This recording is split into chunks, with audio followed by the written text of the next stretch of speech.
Today I'm going to show you how to cut up a whole chicken into pieces so that you can use it for whatever kind of cooking you want to do. Fried chicken, roast chicken, chicken, you name it chicken, you can do it yourself. So to get started, the first thing that you want to do is cut between the leg and the breast, angling a little bit more towards the leg so that you don't mess up the skin on the breast. This is especially important if you're going to cook your chicken with the skin on, which a lot of recipes call for. So then cut down between the leg and the breast and then pop the thigh bone out of the socket. It sounds kind of gross, but it's what you have to do, and it makes it really easy to just cut down between the back of the chicken and the thigh, and it comes off right away. Super easy. You're not cutting through bone or anything right there. Do the same thing on the second side. Cut down through the skin.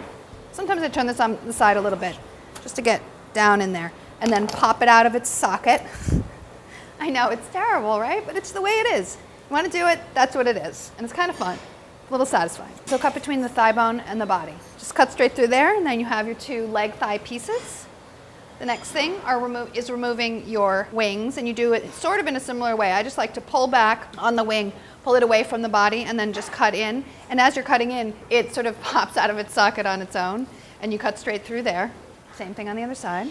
Put the chicken on the side to do this. It makes it really easy. Sometimes you have a little bit of a hard time finding the exact spot. Just keep working at it till you get there. Then this is where I like to use my kitchen shears. I take the chicken and I turn it on its neck end, and I cut. You want to cut between the back and rib bones and the breast. The back here is what you want to remove, and the breast is what you want to keep.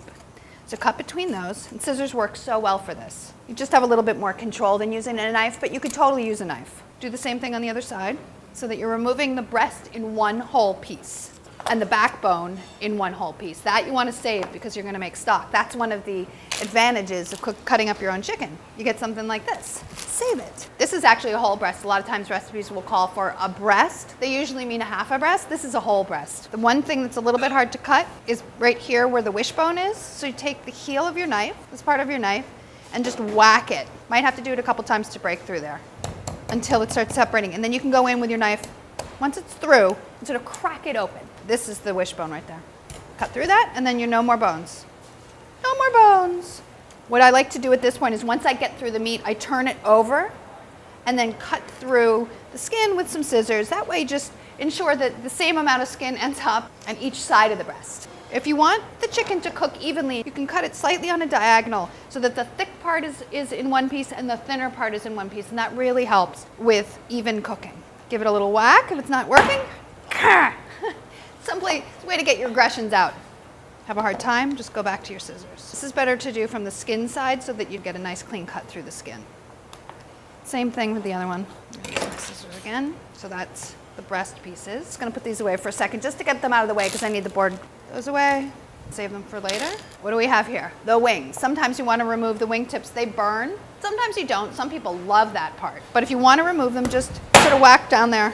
It takes a couple tries. And then you have these little wing tips. You're not going to cook these with the dish that you're working on, then add those to the backbones. And then lastly, but not leastly, is separating the thigh and the drumstick. And there's a line of fat that runs right between the thigh and the drumstick, and if you follow that line with your knife, you're going to cut right between the joint, and you're not going to have a struggle at all. It's going to be super easy, like butter, except it's chicken. Do the same thing on the other side, and then you have your chicken cut up into 10 pieces, and this is perfect for a fried chicken, for instance, which I'm going to make tomorrow. I'm going to show you how to make it. But lots of other dishes too. You can roast chicken pieces like this. You can do whatever you want. And you did it yourself, so you should be really satisfied. Here they all are. Your leg and thigh pieces, your 2 wings, and then 4 breast pieces. That's how to cut a chicken into 10 pieces. Isn't that beautiful? I mean, it's as beautiful as raw chicken can be, right?